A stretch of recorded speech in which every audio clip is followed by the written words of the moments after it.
"Please, don't hurt me. I can't walk," begged the female CEO. Then, the single dad changed everything. The woman's voice trembled through the damp, narrow alley, sharp with desperation and fear. Rainwater glistened on the cracked pavement, pooling beneath her trembling body. A car's headlights flared behind the figure approaching her, casting his long shadow across the walls like a looming monster. The man's pace was slow, deliberate, his fists clenched, his breath heavy. She curled up tighter, her white suit smeared with dirt and tears, blonde hair clinging to her face. Her left ankle was badly swollen, twisted at an unnatural angle. She winced, trying to move, but the pain sent fresh tears streaming down her cheeks. At that moment, around the corner at the end of the alley, a man appeared, tall, rugged, carrying a little girl wrapped in a faded yellow raincoat. His clothes were worn, his boots wet, his expression tired, but when he heard the voice, so raw, so broken, he stopped. The little girl stirred in his arms. "Daddy, is she gonna die?" she whispered. The man set her gently on the ground. "Stay here," he said softly but firmly. She nodded, clutching a small stuffed rabbit to her chest. Without hesitation, he stepped forward into the alley. His voice rang out, low and commanding. "Step away from her, now." The man looming over the woman turned, startled. For a moment, tension rippled in the rain-soaked air. But the stranger's eyes, sharp, steady, unflinching, were locked on him. There was something in that gaze that stopped the aggressor cold. Not fear, not rage, just quiet certainty. The would-be attacker took a step back, then another, and without another word, he turned and disappeared into the shadows. The blonde woman blinked in disbelief, her breath catching as the man approached. Her limbs trembled, not just from pain, but from shock. The little girl peeked from the alley's entrance, her eyes wide. Lightning flashed. Thunder rolled. The man knelt beside the woman, his voice soft now. "You're safe. I've got you." She stared at him, lips parted, unable to speak. She did not yet know his name. But in that moment, something changed. And though she could not stand, though she was broken and bruised, she had just been seen, and her life was about to change forever. Tyler Ford lived on the third floor of a crumbling apartment building where the walls whispered with the echoes of lives long exhausted. At 31, his life had already been split in two, before and after he lost his wife. 2 years ago, cancer took her quickly, cruelly. Since then, everything had revolved around Lily. He worked as a washing machine repairman, taking jobs that paid just enough to keep the lights on and food in the fridge. Most days, he smelled like rusted pipes and detergent, but he never minded. As long as Lily had crayons, warm meals, and a safe place to sleep, he could live with the aching joints and late rent notices. Once, Tyler had worn a different uniform. He was a rescue worker, a firefighter-paramedic with nerves of steel and a heart trained to run toward danger. There was a long scar on his left arm, a souvenir from a burning house where he'd pulled a small girl out of the flames. He never talked about it. Some memories weren't meant to be honored. They were meant to be carried quietly. Now, he carried his daughter, Lily, 6 years old, with wild curls and a giggle that could shake the sadness out of a room. She never went anywhere without her battered box of crayons. "Colors make things better," she liked to say. She filled their home with drawings, flowers, rainbows, stick figures holding hands. Her world was tiny, but bright. That rainy night, Tyler had promised her a treat. A hot dog from the corner stand if she behaved through the grocery run. They had just turned down a back alley to cut across the block when they heard it. A scream. A woman's voice, trembling, pleading. That night, Isabel Monroe had not intended to run. But when her fiancé, David Langston, the CFO of her company, locked the hotel suite door behind him and began raising his voice, something inside her snapped. For months, he'd been pressuring her to sign over control of critical assets in their joint holdings. The marriage was part of a business strategy, her father's strategy, to secure dominance in the tech world. But Isabel was not built for cages. She said no, and when his hand gripped her wrist, she grabbed the laptop with the incriminating files and fled barefoot into the rain. She had never run like that before, not through alleys, not with her heart pounding like a hunted animal's. She slipped. Her ankle gave way. She fell hard onto the cold, wet concrete. Still, she held the laptop against her chest, as if it were her only lifeline. Because it was. Now, her breath came in gasps. The pain in her leg blurred her vision. Her white designer suit was ruined, torn at the shoulder, soaked to the bone. Her phone had been lost somewhere on the street. The man she once trusted was getting closer. She could hear his footsteps. And that was when she saw him. Tyler carried her in silence. The rain had slowed to a drizzle by the time they reached his building. Isabel's body trembled from cold and shock. She clung tightly to the laptop against her chest, her grip unrelenting even as pain radiated from her ankle. Tyler said nothing, only adjusted her in his arms to shield her better from the wind. "It's okay," he said, gently lowering her onto the couch. "You're safe here."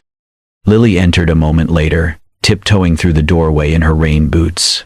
She held her bunny in one arm and looked at Isabel curiously. Her gaze wasn't fearful, just serious, the kind of serious only a child can be. Then she tilted her head and asked, "Daddy, why is she crying like me when I miss Mommy?" Tyler froze. Isabel's breath hitched. She turned her face away, as if the words had pierced something she didn't know existed. Her fingers tightened on the edge of the couch. She wanted to speak, but couldn't. "She's had a hard day, honey," Tyler said softly. "Sometimes grown-ups cry too." Lily nodded solemnly, then wandered off toward her room, her little boots squeaking with each step. Tyler brought a clean towel and wrapped it gently around Isabel's shoulders. "I'll get you something warm. Tea, okay?" She nodded mutely. He disappeared into the kitchen. Isabel leaned back into the cushions, still damp, still cold. Her ankle throbbed. Her heart ached worse. She had been in penthouses, luxury spas, corporate boardrooms lined with mahogany. None of those places had felt like this, small, imperfect, but full of something she couldn't name. It scared her. In the middle of the night, Isabel awoke with a start. The room was dark, except for a soft glow from the hallway. Her ankle pulsed, but the pain was manageable now. Quiet filled the apartment. No sirens, no footsteps behind her, no one shouting. She sat up, unsure of how long she'd slept. The blanket that had covered her had slipped to the floor. Her laptop, still clutched in sleep, rested by her side. Guilt pressed on her chest. She had barged into a stranger's life, disrupted everything. She had no right. Slowly, she rose, biting back a hiss as her foot touched the ground. She limped toward the door, hoping to leave before dawn. No notes, no thanks, just disappear. But as she reached for her shoes by the door, she stopped. They weren't wet anymore. They had been carefully dried and patched. The loose sole had been stitched up with clean, deliberate lines. Next to them was a folded towel, fresh and warm. On top of it, a small piece of paper. The handwriting was rough, but steady. "Your foot's not better yet. You can stay. It's okay." Isabel stared at it for a long moment. No conditions, no expectations, no price. Just kindness. She sank slowly to the floor, the paper trembling in her hand. All her life, she had fought to prove herself, to be good enough, sharp enough, strong enough. But here, in a tiny apartment with a broken floorboard near the sink and crayon drawings on every wall, she felt something she never had in her glass-towered world. Accepted, for nothing more than simply being. The first morning after, Isabel woke to the faint whistle of a kettle and the soft clatter of pans from the small kitchen. For a moment she thought she was still in her penthouse, with staff preparing breakfast according to schedule. But then she saw the modest couch beneath her, the worn curtains fluttering from a draft, and the drawings taped across the refrigerator. She was not in her world anymore. Tyler appeared carrying a steaming mug. He placed it on the small table beside her. The sharp scent of ginger filled the air. "Drink this," he said, his voice calm. "It'll help with the pain." She sat up slowly, testing her injured ankle. It still throbbed, but the swelling seemed less than the night before. She sipped the tea. It was spicy, strong, oddly comforting. "You made this yourself?" she asked, almost surprised. "Old habit," he replied, sitting down on the edge of the coffee table with a roll of bandages. "Ginger tea, clean water, steady hands. That's all it takes sometimes." Without another word, he gently lifted her foot onto his lap. His touch was steady but careful, never lingering, never invasive. He removed the old bandage, cleaned the wound, and began to rewrap it. Isabel watched in silence. She had been surrounded by assistants and advisors for years, but none of them had ever cared for her like this. Not with patience, not with attention, not without expectation. "You've done this before," she murmured. He nodded once. "Rescue work, fires, accidents. You learn to keep calm, even when you're falling apart inside." Her eyes softened. She wanted to ask more, but before she could, he reached for her jacket, torn from the struggle in the alley. He pulled a small sewing kit from the shelf and began threading a needle. "You don't have to," she started. "I know," he interrupted gently, "but it's worth fixing." The thread was a little uneven, the stitches imperfect. Still, he worked with such focus that something in Isabel's chest broke open. The tears came suddenly, unstoppable. She covered her face with her hands, ashamed. Tyler paused. "Did I hurt you?" She shook her head, her voice breaking. "No, I'm not used to this, being cared for." He didn't push her to explain. He simply handed her a tissue and said, "Everyone deserves it, even you." That was when small footsteps pattered across the floor. Lily appeared, her hair in wild curls, her pajamas covered with stars. She held a piece of paper tightly against her chest. Without hesitation, she walked over and placed it in Isabel's lap. "This is for you," Lily said proudly. Isabel unfolded the paper. It was a crayon drawing, bright colors filling the page. A tall man with brown hair, a little girl in yellow shoes, and beside them an empty outline of a woman with golden hair. Confused, Isabel looked up. "Who is this?" Lily smiled, pointing at the figure. "That's you. I left the space empty for a long time, waiting for someone who belongs. I think it's supposed to be you now." Isabel's throat tightened. Her hands shook as she held the picture. "Sweetheart," she whispered, struggling to find words. "Why me?" "Because you're here," Lily answered simply. "And you look like someone who needs a family." Isabel let out a sound that was half laugh, half sob. She pressed the picture to her chest as tears spilled freely. For so long, her life had been a battlefield of boardrooms, contracts, and expectations. She had been defined by numbers, power, and appearances.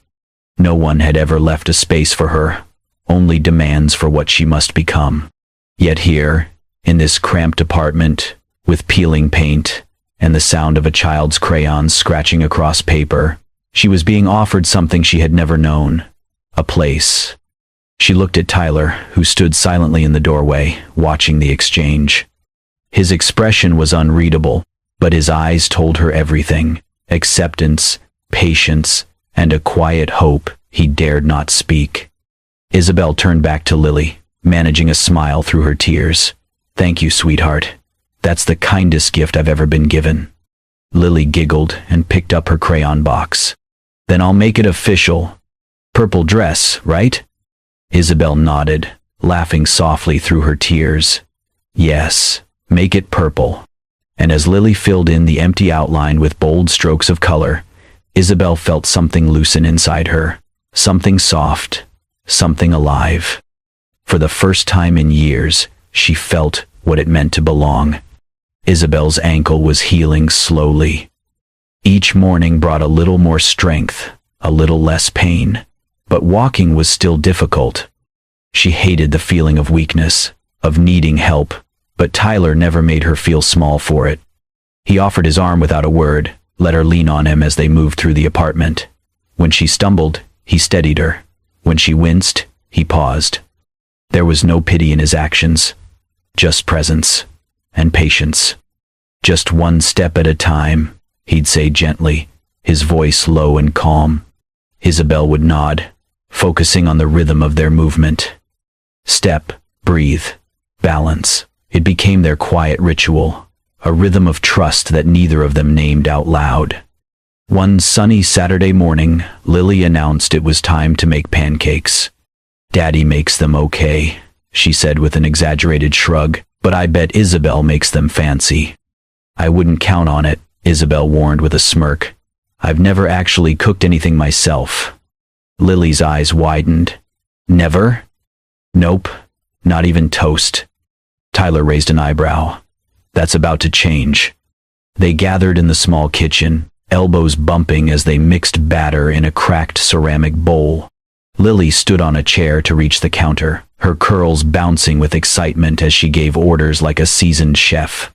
"More milk, not too many eggs, and wait for the bubbles before flipping." Isabel tried to follow the directions, but the first pancake stuck. The second one folded in on itself. The third one somehow caught fire. Tyler snatched the pan off the burner, waving a dish towel at the thin trail of smoke. "I think that one's yours," he joked, nudging the blackened blob toward Isabel's plate. They all laughed.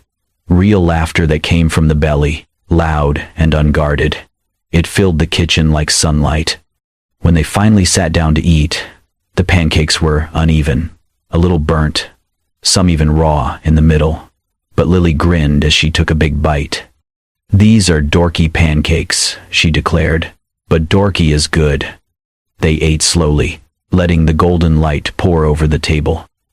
Outside the window, the city bustled on, but inside, time seemed to soften. Lily chattered about school, how she'd almost won the spelling bee, how her teacher wore socks with cats on them, how she'd told the class that Isabel was her maybe new mom. Isabel froze for half a second, eyes meeting Tyler's across the table. He didn't react, just reached over and poured more syrup onto Lily's plate, like it was the most natural thing in the world. That evening, after Lily had fallen asleep surrounded by coloring books and plush animals, Isabel and Tyler sat on the couch, watching the soft flicker of headlights from the street below. The television was off. The quiet between them was full, not empty. Isabel pulled the blanket closer, her body still tired from practicing steps earlier. Without thinking, she leaned sideways and rested her head on Tyler's shoulder. He didn't move.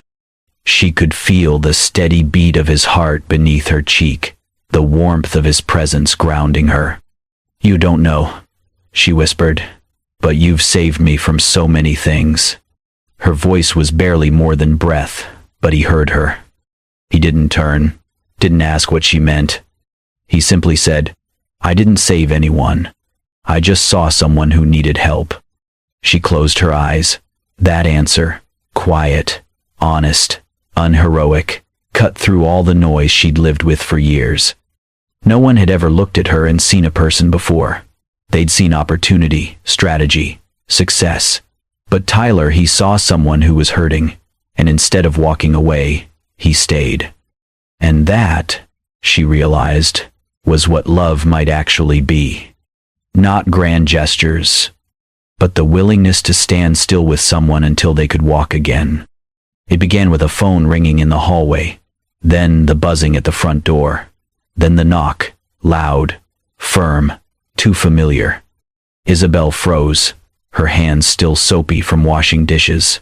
Tyler glanced out the window, then quickly closed the curtain. "Don't move," he said calmly.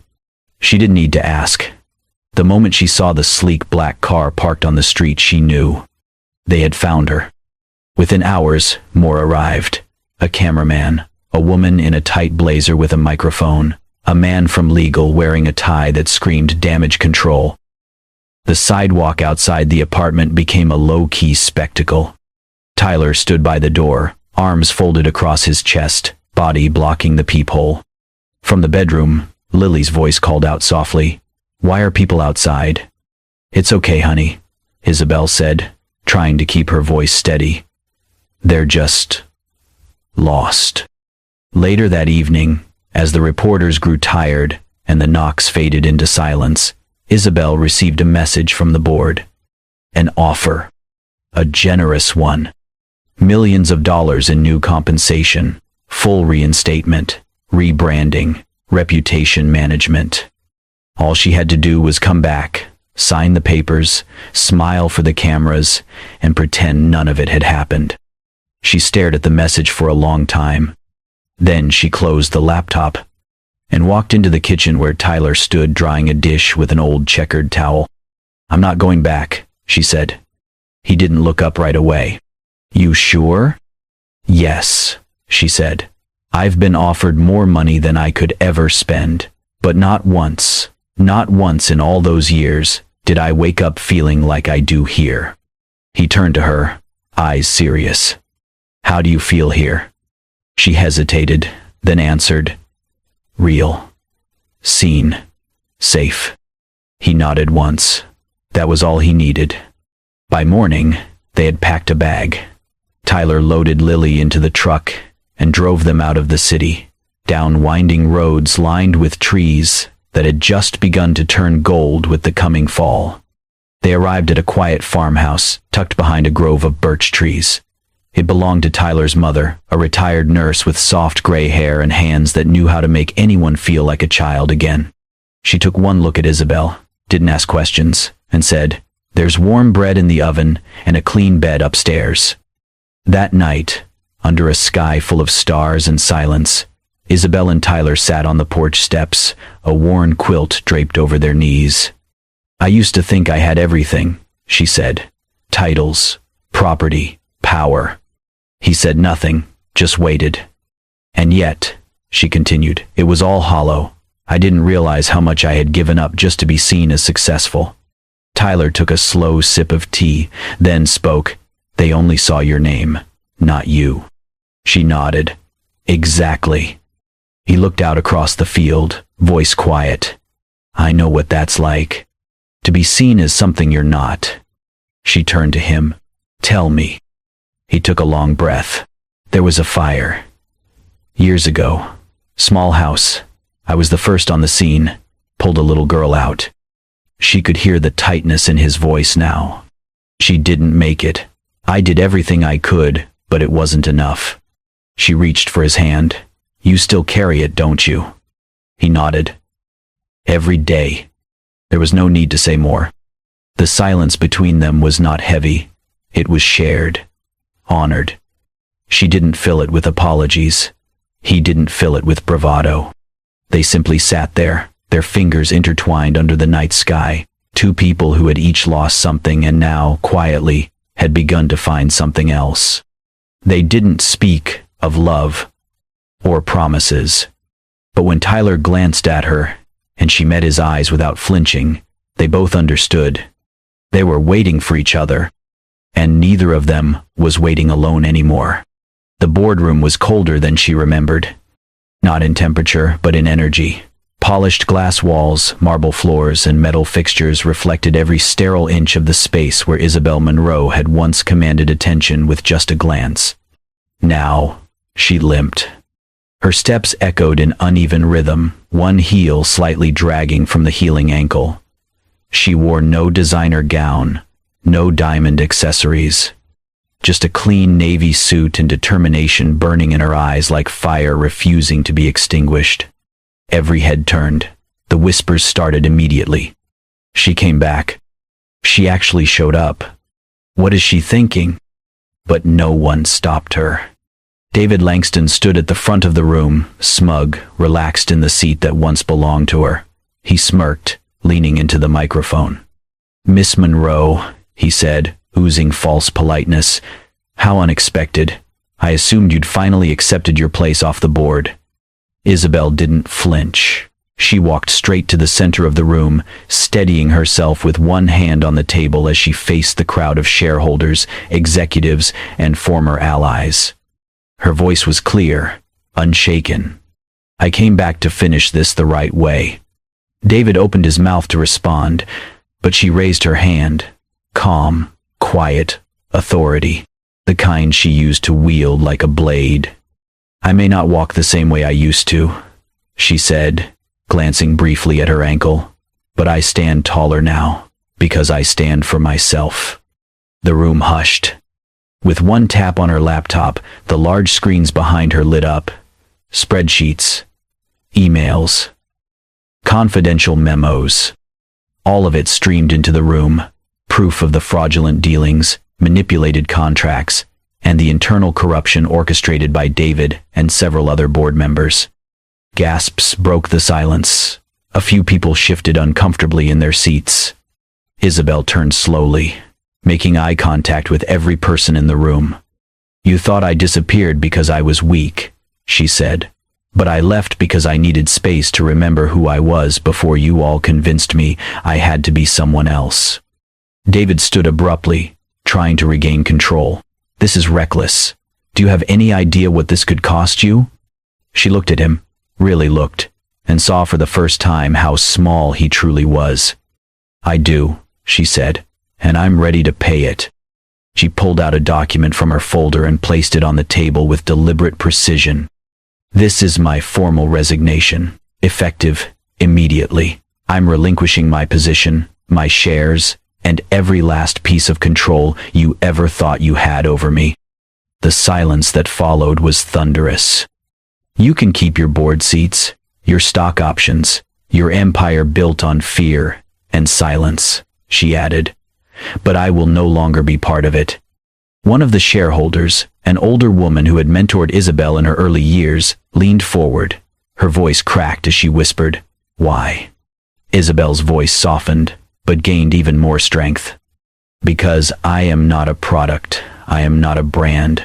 I am not a bargaining chip in someone else's game. I am a person." The older woman nodded slowly, blinking back emotion. David, still standing, tried once more. "You'll regret this. You're throwing away everything." Isabel gave him one last look. "No," she said. "I'm walking away from something that never truly belonged to me in the first place."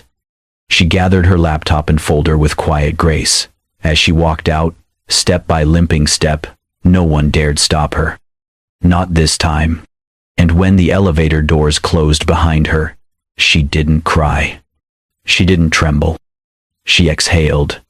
Outside, the sun had begun to set.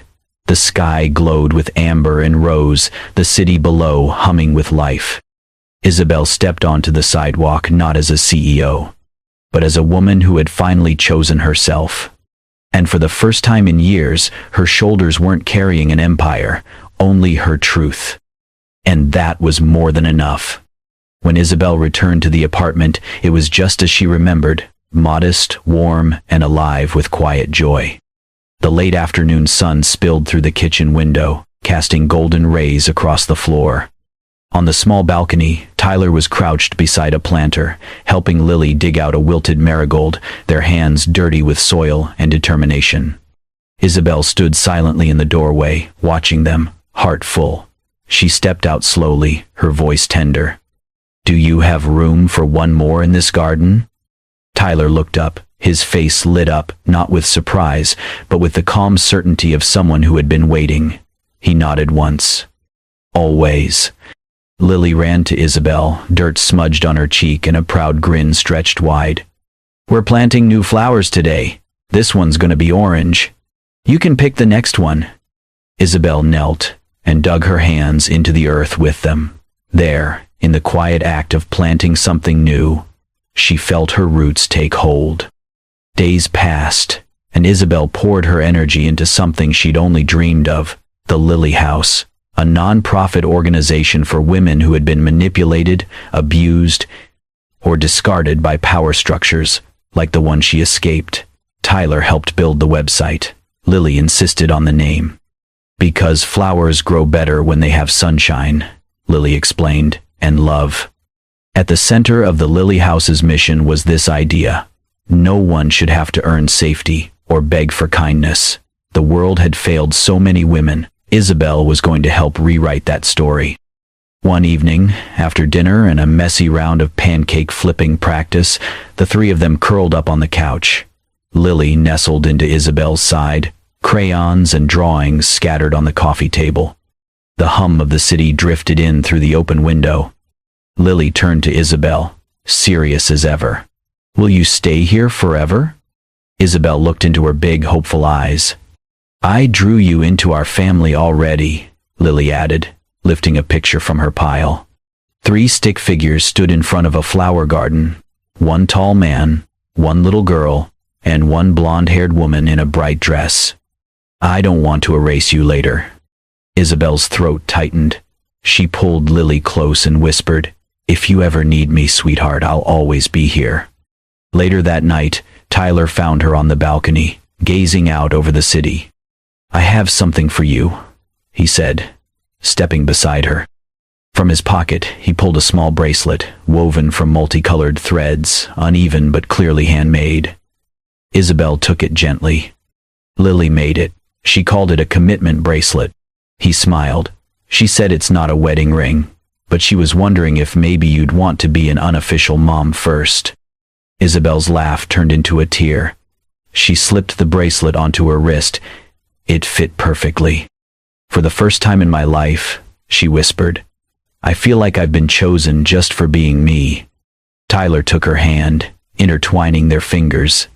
They didn't need grand declarations. Everything that mattered was already planted. In the garden, in Lily's laughter, in the tiny threads of a bracelet made with hope.